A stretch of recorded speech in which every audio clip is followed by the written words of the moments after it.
Plus, you sat down with Steph Curry. Klay Thompson, your teammate, and he broke your record earlier this year when he hit 14 against Chicago. How close do you think we are to seeing a guy maybe hit 20 in a game?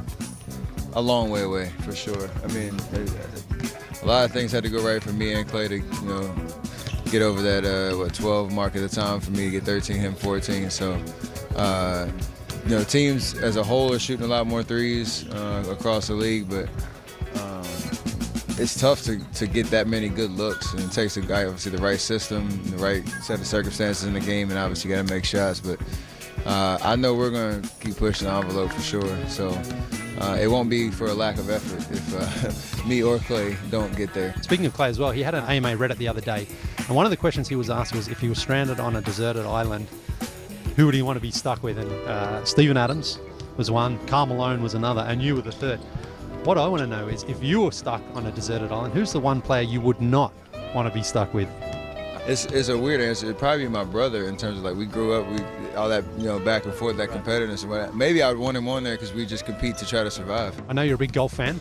You tuned in for Phil and Tiger the other day. Do you think an NBA equivalent of one-on-one in basketball would work? Would guys do that? I think like a king of the court type of environment for sure, where you get 5, 6 guys who just keep going at each other and bringing the best at each other. Everybody wants to see one-on-one battles. It's like matchups that you talk about going into certain games or whatever, but you don't rarely get to see that true one-on-one, back and forth type of environment. But that might be something the fans would love to see. The All-Star Weekend is coming up in one of your hometowns in Charlotte this year. Now, I know you sat out the three-point shootout last year. I saw you train some guy, but he was awful. But, have you thought about it? Can you give me a scoop here? Will you be back in Charlotte, or you haven't made up your mind yet? I thought about it a lot. It would be awesome to be back in Charlotte with my dad. Obviously, played for 10 years where I grew up. So we'll see what happens. A little bit of time before the decision actually need to be made. But if I have the opportunity and feeling good, definitely would like to be out there. So I've scooped Woj, I think, on this one. I think I've scooped him. But you've got to get the record anyway. Devin Booker's taken it off you and Klay, so you've got to get it back. No better place to do it than back in Charlotte, eh? 100%. So have my pops in the building, my brother in the building. Maybe he can get my brother into the three-point contest too, have a Curry family shootout type of vibe, so it'd be dope. Well, if you do, good luck, man, and good luck for the rest of the season. Thank you very much, man. Who are we kidding? That could be the contest. That'd be fun. That'd be fun. Dell, Seth, and Steph. That might be the whole thing right there. There you go. Cleveland still leading Golden State, and Steph has the feeling tonight. 6 of 9 from the great beyond. He has 25 already.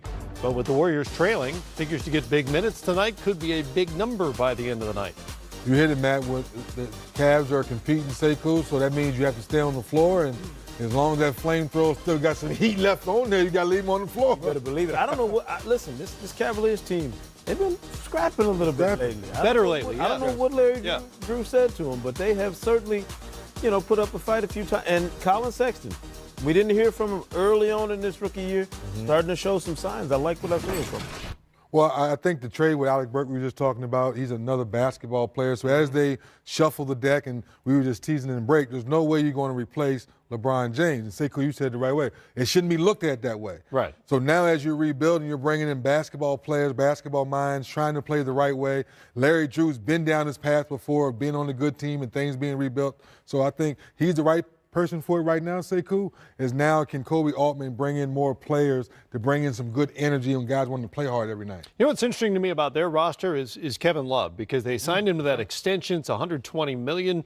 Moving forward, he sort of doesn't fit the rest of the roster in that he's a veteran who's been around a while. Seems like a piece on a contending team, and the Cavaliers appear to be in, to the surprise of some on the roster, appear to be in more of a rebuilding mode.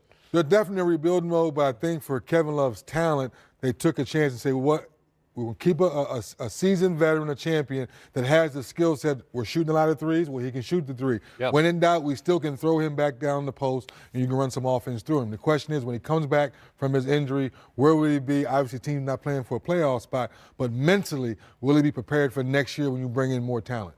And I think as young guys improve, you want the right kind of veteran leader on that team. I think Kevin Love at this stage of his career is the perfect guy for that group, because it's not like you got a guy who's out there trying to prove himself or prove to everybody else every night that he is what his profile says he is. Sure. He's a champion. He's been an all-star. He's got that, the big contract. So it's not like he's chasing any of those things.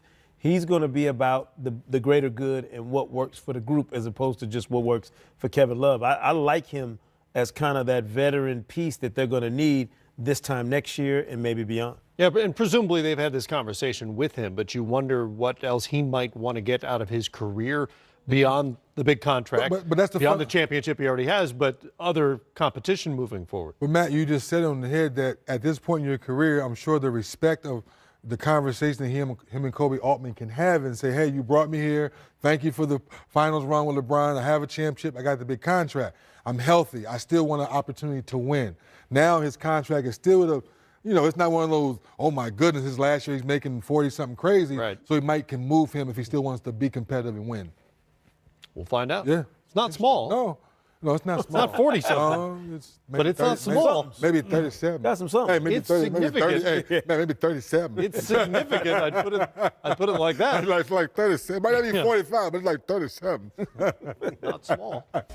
In just a little while, it'll be the 76ers trying to break a 12-game losing streak in Toronto against the Raptors, who have the best record in the league, but are coming off a loss against the Denver Nuggets on Monday. Here's Philly head coach Brett Brown.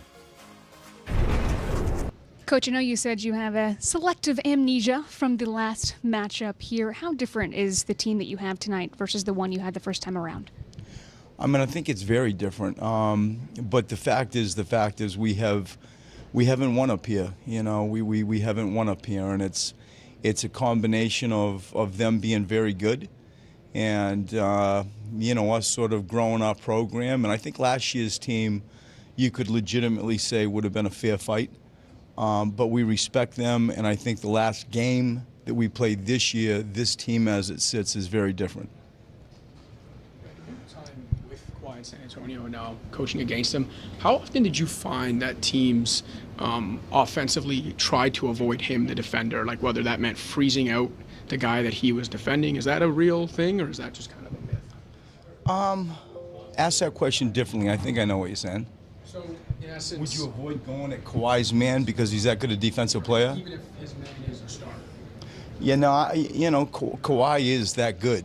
But in relation to, avoiding Kawhi because, say, he's guarding Jimmy Butler, that's not going to happen.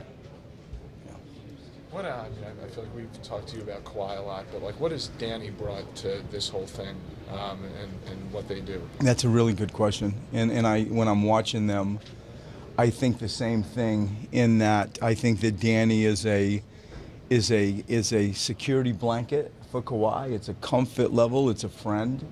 It's somebody that has shared, a lot of high-level experiences with Kawhi, championship-level experiences. And so I would assume, and this is just my guess, that Kawhi would feel like he's not on an island. He's got a friend with him that's a hell of a player, that's defensive-oriented like Kawhi is.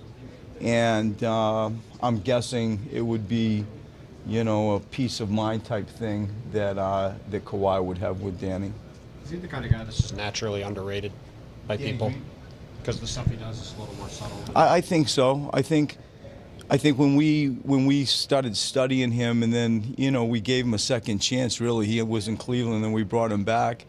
And the thing that stood out a lot was he really could make shots. And then you started noticing how good defensively he was. And then you started realizing he's actually a good shot blocker, from a guard position. And you started looking at the deflections he would get on the ball. And, when you can make a shot and you can defend, a little bit how we used to see Robert Covington, back in the day. Well, you start having Timmy, Tony, Manu, you had that piece, and then Kawhi, that piece became really important. And a role type of player, an incredibly serviceable player. And I think over the years he's gained more appreciation with some of the things that I just said. Brett Brown, the Philly head coach, and of course former Spurs assistant who worked with both Kawhi Leonard and Danny Green, answering questions from the Toronto reporters about those two guys and what they mean to this Raptor group. What has been Kawhi Leonard's impact on the Raptors so far. It's hard to argue with the record. It's hard to argue with the record with and without him. Yeah. This Raptors team is so deep and talented. Nick Nurse has done such a fantastic job of continuing the development of some of those young guys and tapping into what's made them so effective. But I think the main difference with Kawhi is knowing that you have that true alpha, a game closer. I go back to that Warriors-Raptors game where he and Kevin Durant are dueling down the stretch. There was no question where Kawhi was going on both ends of the floor at the end of those games. He's going to have the ball in his hands on offense, and he was going to be on the ball on Kevin Durant on the defensive end. And to me, that's been his big, the big difference with Kawhi. I think Danny Green has been a much more subtle addition, but has been just as effective in his role as one of those complementary parts. He's been fantastic as a role player and another defender, to add to that mix on an already good defensive team for Toronto, and a veteran shot maker that they've needed, in terms of adding to that mix when you take DeMar DeRozan away and switch up some of those other parts. So I think both those guys have been exactly what you want them to be for the Raptors. Man, I was talking with a friend the other day about the evolution of Kawhi Leonard. Steve Fisher was the coach at Michigan, right? Back in the day was At San Diego State when he was there. San Diego State, yeah. So I remember Steve Fisher saying I went to recruit him, and he maybe said 3 words in the whole recruiting process. Seems right. Right? Everything Might be matched. 3.5, But he 2 saw long arms, the big old hands, the big old feet and everything. Still had the braids and all that. But what he saw was someone that worked every day. So I had to remind people, he was a 4 and 5 man in college. Played the 5, right? So the fact that the Spurs saw the skill set, took him in the lab, and turned him into a bona fide best two-way player in our game. Not no argument when healthy. Now healthy, he's back guarding. You talk about the duel with him and Kevin Durant. He guarded him the whole game. Yes, Kevin made some big shots, but he was right there all game long, made the big shot. So now Brett Brown's telling everybody that this man right here, we know how good he is, but we're not going to try to shy away from him. So I like the way Brett Brown said, if he's guarding Jimmy Butler got to go at him. And let's see if it's going to be another one of those duels. By the way, credit to the Spurs for identifying him the way they did. Because I remember watching him at San Diego State, when you could see the length, obviously, and they would put him at the top of a trap defensively. You thought, wow, that's pretty impressive for a guy 6'7", 6'8", to be out there at the college level, out there defending people in a trap and a press. But offensively, who could have seen that coming? Nobody really saw that. So once again, for the Spurs staff and the way they develop guys, and now to continue to develop into MVP in the finals, I think is huge. And credit to Probably Kawhi. wish they had him. No, Right now they do. Kawhi Leonard as well, because a lot of times we talk about a team or franchise and how they grow and develop players. Kawhi has gone far beyond what the growth and development would have been for any player, what you would expect for a player with his profile. He was a Southern California all-star when he was coming out of high school. People forget that. It's not like he was some afterthought recruit. He just decided to go to San Diego State. That fit his personality, obviously. He wasn't looking for the spotlight or some, Because he could have went to UCLA. He could have went to a lot of other places, I'm sure. Did. But give a lot of credit to Kawhi Leonard as well for putting in the work and grinding away to become the player he has, because I think it would be too easy to just say, well, it was he went to the Spurs. It was going to work out perfect. It could have worked out like this for him in a lot of places when you look at his skill set and his desire to be great. He might not want to talk about it, but there's no question about his desire to be great. No, I'm not knocking his work ethic, but considering where they drafted him, all the teams that passed on him before they got to him, remember the the fact that narrative? they drafted, that they traded Let's to have get some him. more fun with it. Remember, the Spurs were in love with who? George Hill. Yeah. Remember, that was Pop's guy, developing the same way. He says, wait a minute, there's a 6'8" guy, got a big old hand like this. We're going to go get him. No, good. But the point being, clearly they saw something there, and they wanted it, and like they've done so many times, they pulled it off. All right, lots more to get to here on Game Time.